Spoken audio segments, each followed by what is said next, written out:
Genomineerd voor de RTV NOF Sport- en Ondernemersverkiezing 2017 in de categorie Sportploeg.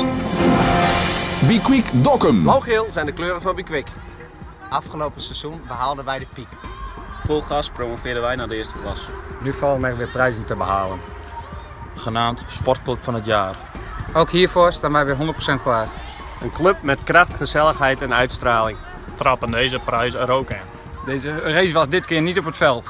Maar uw stem telt. Wij rekenen op de steun van onze supporters. En de mensen om ons heen. Door jullie staan wij nooit alleen.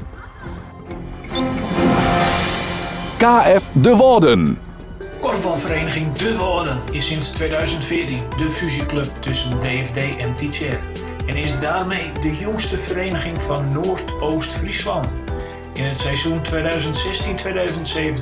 weet De Woorden 1 al op spectaculaire wijze kampioen te worden in de eerste klasse en promoveert daarmee naar de tweede hoogste klasse van Nederland, de overgangsklasse. Stem op KF De Woorden 1 als sportploeg van 2017, want onze jeugd verdient een voorbeeld. Van samen spelen naar samen winnen.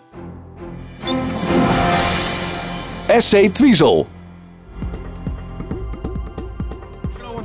Zij kennen voor het eerst naar de tweede klasse promoveren.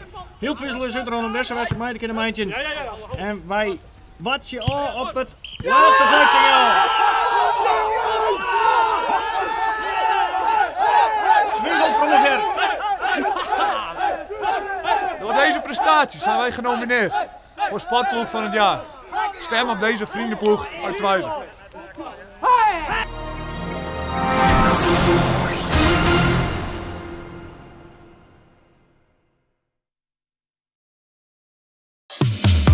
Verrassend dichtbij.